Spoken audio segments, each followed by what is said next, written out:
Hello friends, welcome to my channel GST on your tips. मैं हूँ सी एकता जैन और आज की वीडियो में हम डिस्कस करेंगे table number 8A of GSTR 9 और जीएसटीआर 2B, जो कि जीएसटीएन की तरफ से एक नई फंक्शनैलिटी है। पर आगे बढ़ने से पहले please subscribe to my channel और वीडियो पसंद आए तो आगे शेयर ज़रूर कीजिएगा। तो आगे बढ़ते हैं। अभी हमें साल 18-19 का एनुअल रिटर्न फाइल करना है, जिसकी ड्यू डेट 30 सितंबर 2020 है। जीएसटीआर 9 में हमें सिस्टम कंप्यूटेड जीएसटीआर 9, 3B और जीएसटीआर 1 अवेलेबल पहले से ही कराया गया था, बट एक नई फंक्शनैलिटी इंट्रोड्यूस की गई है जिससे जीएसटीआर 2A के रिकन्सिलेशन में आने वाली दिक्कतें थोड़ी कम हो जाएंगी। टेबल नंबर 6 में जो इनपुट टैक्स क्रेडिट की डिटेल आती है, जो कि हमने जीएसटीआर 3B में क्लेम की थी, वो आती है। Moving ahead, table number 7 shows all the reversals done in GSTR 3B form, but in table 8 we are comparing the input tax credit as per GSTR 2A and that claim in 3B before reversals. But यहाँ जो एक problem हम सब ने last year 17-18 के annual return file करते हुए face की थी, GSTR 2A के इन ऑटो पॉपुलेटेड फिगर्स को डिराइव करने में हमें बहुत दिक्कत आई थी। दो साइट पे 2A को अवेलेबल करा दिया गया था और कई सारे सॉफ्टवेयर्स के थ्रू भी हमने 2A डाउनलोड किए थे, बट कई सारे केसेस में इन ऑटो पॉपुलेटेड फिगर्स से या तो जीएसटीएन का 2A मैच नहीं हो रहा था या फिर सॉफ्टवेयर्स का 2A मैच नहीं हो रहा था। मोर ओवर ये टाइम कंज्यूमिंग प्रोसेस भी था। शायद ये सब ध्यान में रखते हुए ही गवर्नमेंट ने ये फंक्शनैलिटी अवेलेबल कराई है, जिसके थ्रू हम अब इजीली हमारा पूरा 2A का डेटा हमारी बुक से मैच कर सकते हैं। तो मैंने इसे डाउनलोड कर लिया था। डाउनलोड करने के बाद एक जिप्ड फोल्डर डाउनलोड होगा, जिसके अंदर एक एक्सेल शीट है। ये मैंने पहले से ही डाउनलोड कर रखा था। ये देखिए, यहाँ एक चीज़ जो ध्यान देने वाली है वो ये है कि यहाँ GSTR 01 filing cut off date considered for ITC दे रखी है 31/10/2019। आपको याद ही होगा कि in order to claim the ITC and for increasing and decreasing the turnover and output liability for a said financial year, it could be done up to the date of filing GSTR 3B of September month, which is due in October, or date of filing of annual return, whichever is earlier.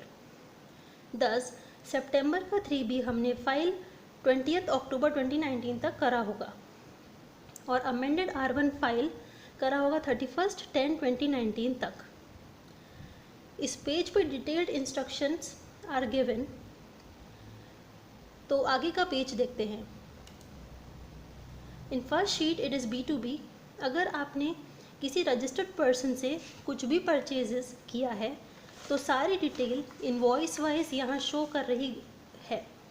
देखिए, सबसे पहले period of filing, फिर GSTN number, name of supplier, invoice number, invoice type, invoice date, invoice value, place of supply, type of supplies, rate of tax, taxable value of goods and the tax components thereon।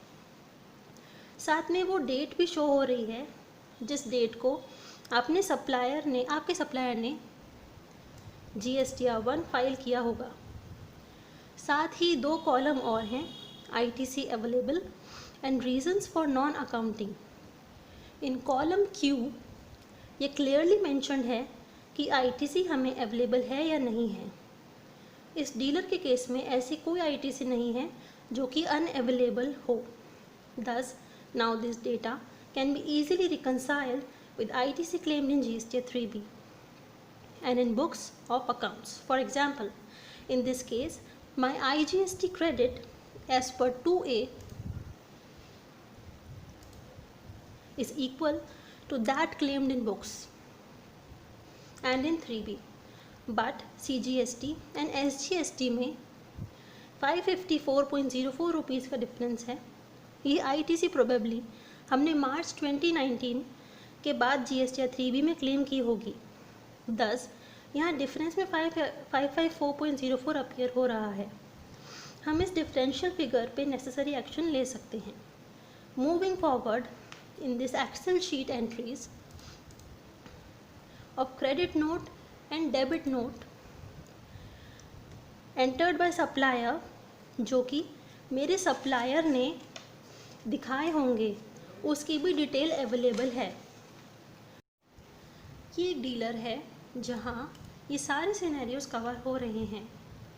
यहाँ ये person एक quarter में composition में रहे और बाकी के period के लिए नॉर्मल डीलर बन गए थे। तो for the period in which ये डीलर कंपोजिशन डीलर थे, no ITC would be available. यहाँ फिल्टर लगा कर देखते हैं तो ये रीज़न हम पढ़ सकते हैं that taxpayer opted for composition levy, thus the ITC for that period, that is April to June, is not available, and for rest of the period there is no reason and the ITC is available. Similarly, the credit note detail is also given, which can be easily reconciled with the books. तो ये बात हुई table number 8 की functionality की। अब देखते हैं GSTR 2B। मैं पहले आपको अगस्त मंथ के लिए दिखाती हूँ। 2021 अगस्त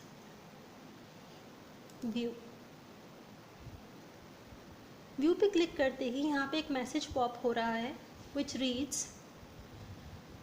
Form GSTR 2B shall be available only after last cut-off date, that is 11th of September 2020।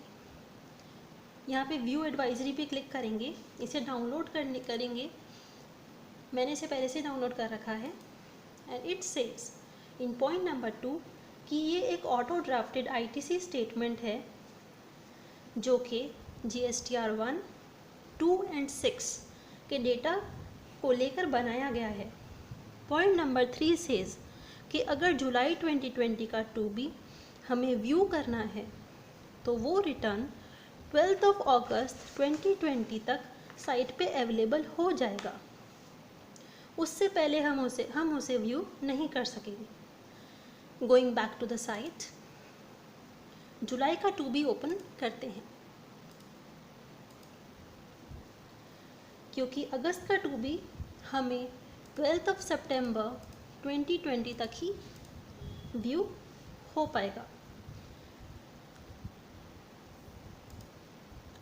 Further, the advisory says in point number 7 that RCM to be paid on import of services को अभी 2B का part नहीं बनाया गया है, so it is to be shown directly by taxpayer in 3B return। एक important point ये है कि जब हम GSTR 3B और 2A को रिकनसाइल और मैच करते थे तब ये इशू सामने आता था कि the date reflected in 2A goes to the original tax period and it did not showed whether credit in a given month is available or not. But in GSTR 2B, the data will be reflected in systematic manner where invoice-wise input tax credit available and input tax credit not available will be bifurcated। और साथ कुछ ITC from import by registered taxpayer, input service distributor, सब कुछ एक click पर उसी month के data में रिफ्लेक्ट होगा जिसमें अमेंडमेंट लगाया गया है, ना कि उस मंथ में जिसके लिए अमेंडमेंट या फिर ओरिजिनल डेटा दिया गया है। मूविंग टू द फॉर्म, यहाँ इजीली जो भी क्रेडिट सप्लायर को अवेलेबल है हेड वाइज शो हो रही है। आप देख सकते हैं part A1, part A2, part A3 and part A4 shows the credit available. साथ ही पार्ट B के अंदर रिवर्सल्स हैं। The next table ITC not available shows all the ITC which cannot be claimed by a taxpayer, and that too all the things are shown with reasons। यहाँ पे मेरी ऐसी कोई ITC नहीं है इसलिए ये ओपन नहीं हो रहा। Let's get back to B2B invoices in ITC available. So जिस तरह से हमने टेबल नंबर 8 ऑफ GSTN 9 में देखा था, here also ITC availability is mentioned with reasons. एक चीज़ और ध्यान रखें कि एडवाइजरी में पार्ट B जिसमें ITC टू बी रिवर्स का डेटा आएगा और इन ITC नॉट अवेलेबल टेबल दोनों ही जगह शैल का यूज़ किया गया है। Friends, this will definitely bring ease in filing GST 3B and reconciliation of data at a larger scale.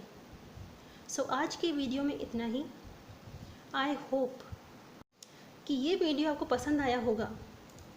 Do share, like and subscribe to my channel for all GST related queries. आप मुझे mail कर सकते हैं, mail ID मैं नीचे mention कर दूँगी। Thank you and bye bye.